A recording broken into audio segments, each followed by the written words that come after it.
താൻ ആകെ നടത്തിയത് ഒരേ ഒരു വിദേശയാത്ര, അതും 6 വർഷങ്ങൾക്ക് മുമ്പ് ദുബൈയിലേക്ക്. 3 മാസം കഴിഞ്ഞപ്പോൾ തിരിച്ചും വന്നു. എന്തിനാ പോയത്? ജോലി തേടി പോയാ സാറേ, ഒന്നും ശരിയായില്ല. പേരിന് പോലും വിദേശത്തൊരു ബന്ധമില്ലാത്ത തനിക്ക് ഇപ്പം എങ്ങനെ ഇത്രയും വലിയൊരു ബിസിനസ് ഡീൽ അവിടെ നടത്താൻ പറ്റുന്നത്? ബന്ധങ്ങളുള്ളതുകൊണ്ട് മാത്രം ആരെങ്കിലും രക്ഷപ്പെടുമോ സാറേ? യൂസഫ് അലി സാറൊക്കെ നമുക്ക് നല്ല എക്സാമ്പിൾസ് അല്ലേ? അത് ശരിയാ, പക്ഷെ അവരൊന്നും നിന്നെ പോലല്ല കാശുണ്ടാക്കിയത്. ഈ വിഷ്ണുവും മറ്റുള്ളവരും ബേടകത്തെ ബാങ്കിൽ ജോലിക്ക് ചെന്നു എന്നുള്ളത് എല്ലാവർക്കും അറിയാവുന്നൊരു കാര്യമാണ്. ശരിയാണ്.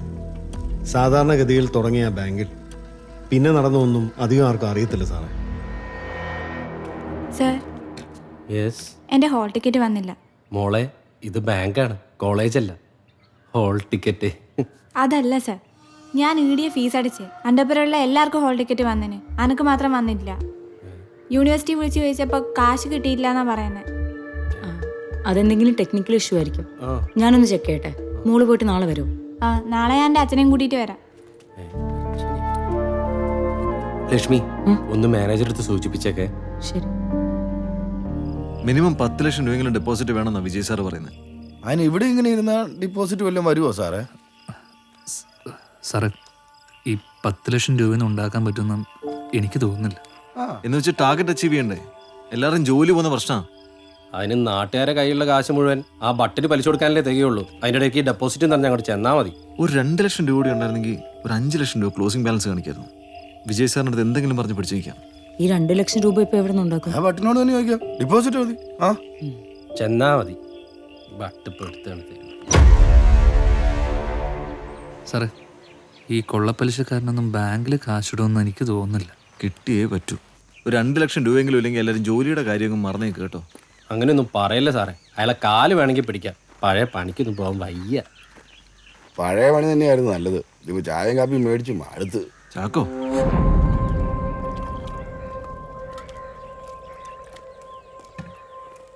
മോളെ അച്ഛനെവിടെ? ഒരു തോട്ടത്തിൽ എന്താരേ? നീ ಯಾಕೆ ಬಂದಿರೆ? ബാങ്കിൽ നിന്ന്.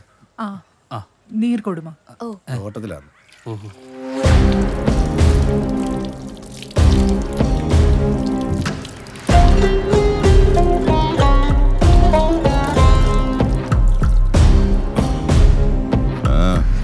സാർ, ഞങ്ങള് എനിക്കറിയാം, നിങ്ങൾ ബാങ്കിലെ പുതിയ ജോലിക്കാരല്ലേ? അല്ല, ഞങ്ങളെങ്ങനെ? ഈ നാട്ടിൽ പുതുതായിട്ട് ആറ് വന്നാലും എനിക്കറിയും. സാർ, ഞങ്ങൾക്ക് സാറിൻ്റെ ഒരു സഹായം വേണമായിരുന്നു. ശരി, നിങ്ങൾ പോയി അവിടെ ഇരിക്കേ, ഞാൻ വരാം.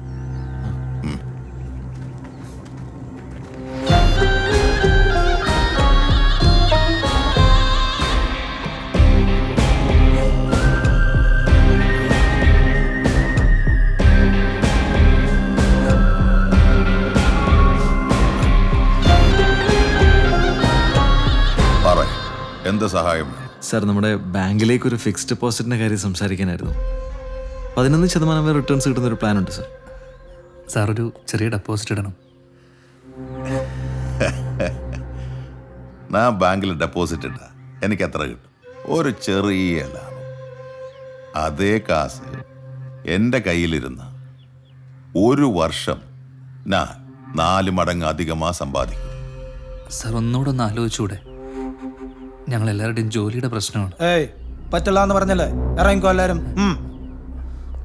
വാ പോവാ, ഞാൻ പറഞ്ഞില്ല അപ്പോഴേ. സാറേ, എന്നാ കുറച്ച് കാശ് കടായിട്ട് തരാൻ പറ്റുമോ?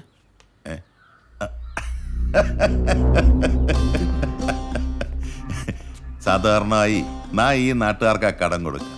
ഇപ്പൊ നിങ്ങൾ ഈ നാട്ടുകാരായില്ലേ, തരാം. എത്ര വേണം?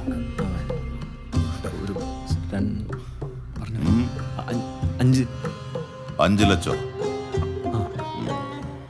രാഘവ,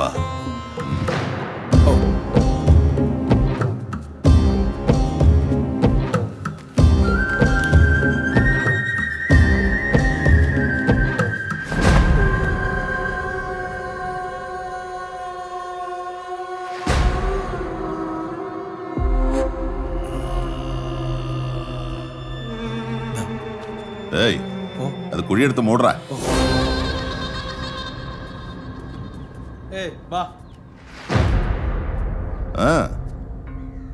എനിക്ക് ഈടൊന്നും ആവശ്യമില്ല. ദാ, എല്ലാരും എനിക്ക് കാശ് തരും, നിങ്ങളും തിരിച്ചു തരുമെന്ന് എനിക്കറിയാം. വേഗം എടുക്കപ്പാ.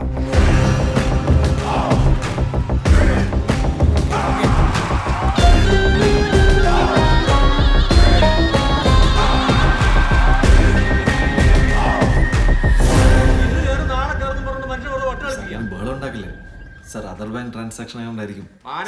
പൈസ എവിടെയും പോവില്ല. നമ്മൾ ഹെഡ് ഓഫീസിലൊന്നും വിളിച്ച് ഞാനത് ശരിയാക്കാം. അല്ല സാറിന് സാർ പ്ലീസ്. ഇത് എന്നാ പറച്ചിലാന്നേ? തോട്ടത്തിൽ പണിക്കാറുള്ളോണ്ടാ? ഇല്ല ഞാൻ തന്നെ പോയേനെ. സാർ ചിലപ്പോൾ ഓൾറെഡി ഇപ്പോൾ വന്നിട്ടുണ്ടായിരിക്കും. സാർ ഒന്നുകൂടെ വെയിറ്റ് ചെയ്യൂ. എത്ര ദിവസമായിട്ടോ പൈസ ഇട്ടിട്ട്? അളിയന്റെ അക്കൗണ്ട് വരെ പൈസ കയറിയിട്ടില്ല. സാർ ഞാൻ ഹെഡ് ഓഫീസിൽ നിന്ന് ഒന്നുകൂടെ ക്ലാരിഫൈ ചെയ്തിട്ട് പറയാം. കഴിഞ്ഞ തവണ നിങ്ങൾ ഇത് തന്നെയല്ലേ പറഞ്ഞേ? ചിലപ്പോൾ എസ് പിയുടെ ടെക്നിക്കൽ ഇഷ്യൂ ആവും. ഓ, ഞങ്ങളൊന്ന് അന്വേഷിക്കട്ടെ സാർ. ഇപ്പോൾ നാളെ സാറിൻ്റെ അളിയൻ്റെ അക്കൗണ്ടിൽ കാശ് കിട്ടിയിരിക്കും, ഉറപ്പ്. ഒരു ദിവസം കൂടെ ഞാൻ നോക്കും. നാളെ അക്കൗണ്ടിൽ പൈസ അറിയില്ലല്ലേ, ഞാൻ പോലീസിനോണ്ടായിരിക്കും വരുന്നേ. എന്നാ ആന്റണി പോയേക്കുവാ.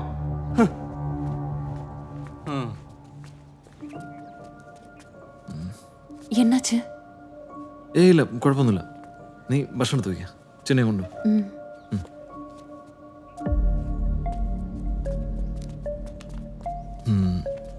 വിഷ്ണു എസ് ബി നേരിട്ട് പോകണം. NEFT ഇത്ര സമയമൊന്നും ആവശ്യമില്ല. ഒന്ന് അന്വേഷിക്കാം. ശരി, ഓക്കെ സാർ.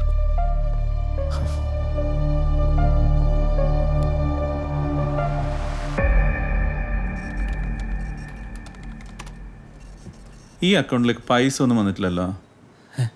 സാർ 23-ാം തീയതി ഹെഡ് ഓഫീസിൽ നിന്ന് ട്രാൻസ്ഫർ ചെയ്താണല്ലോ. അങ്ങനെയാണെങ്കിൽ ഹെഡ് ഓഫീസിൽ ചോദിക്കേണ്ടി വരും. നിങ്ങൾ ഏത് ബ്രാഞ്ചാ? ഞങ്ങൾ ബേടകം. ബേടകമോ? അതെ. ആ ബ്രാഞ്ച് ഓപ്പൺ ആയിനാ?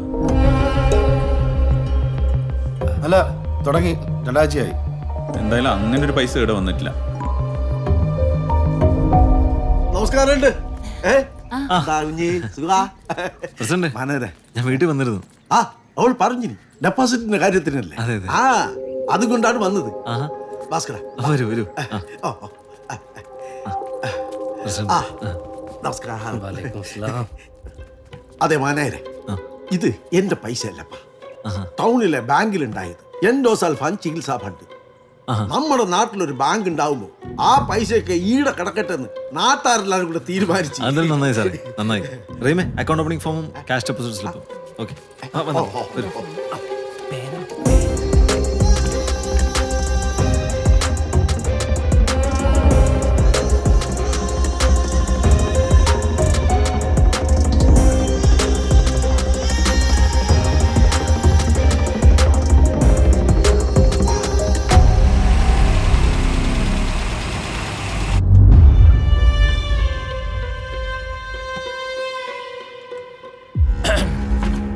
ഹെഡ് ഓഫീസിൽ നിന്ന് വിളിച്ചു പറഞ്ഞില്ലേ ക്യാഷ് റെഡി അല്ലേ? ഒരു മിനിറ്റ്, ഞാൻ മാനേജറോടൊന്ന് ചോദിക്കട്ടെ. സാറേ, മുസ്തഫ വന്നിട്ടുണ്ട്. വരാൻ പറ. ചെല്ലാൻ പറഞ്ഞു.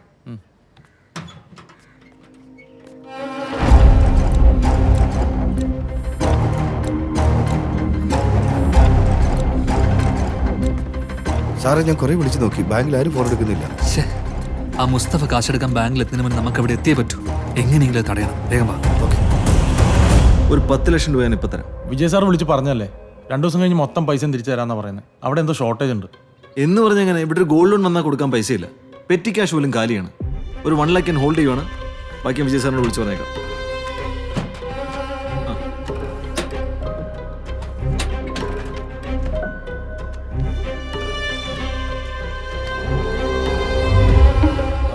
നല്ല ആൾക്കാരാ. ഉച്ചയ്ക്ക് വരാന്ന് പറഞ്ഞിട്ട് ഇപ്പോഴാണോ വരുന്നത്? സാർ, ആ മുസ്തഫ വന്ന് കാശ് വല്ലതും കൊണ്ടുപോയോ? ക്യാഷ് കൂടുതൽ വേണമെന്ന് പറഞ്ഞു വന്നായിരുന്നു. ഞാൻ കൊടുത്തില്ല. ഒരു 1 ലക്ഷം ഹോൾഡ് ചെയ്തിട്ടുണ്ട്. സാർ, ഒട്ടും സമയം കളയരുത്. എത്രയും പെട്ടെന്ന് ഈ നാട്ടിൽ നിന്ന് പോകണം. നാട്ടിൽ നിന്ന് പോകാനോ?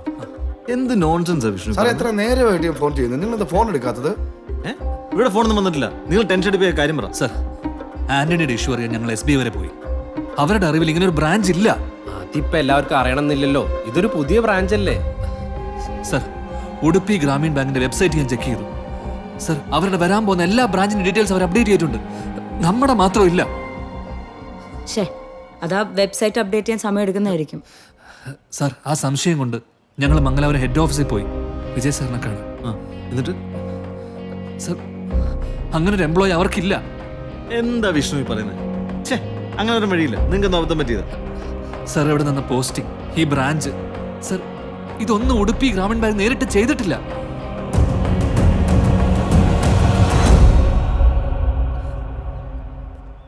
സർ ഇതൊരു ഫേക്ക് ബാങ്ക് ആണ് സർ.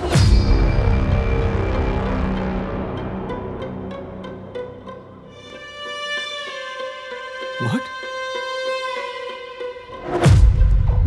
നമ്മൾ ഇത്ര നല്ലൊരു ഫംഗ്ഷൻ ചെയ്തുകൊണ്ടിരിക്കുക വിഷ്ണു. നാട്ടുകാരുടെ കാശ്, ബട്ടന്റെ കാശ്, നമ്മുടെയൊക്കെ ജോലി. സാർ അതൊന്നും ആലോചിച്ച് വെക്കാൻ ഇപ്പൊ സമയമില്ല. പോലീസുകാരും നാട്ടുകാരും അറിയുന്നതിന് മുന്നേ നമുക്ക് ഇവിടെ രക്ഷപ്പെട്ടേ പറ്റൂ. സർ പ്ലീസ്, ചാക്കോ പോയി താക്കോലോ. വാ, ലക്ഷ്മി വാ.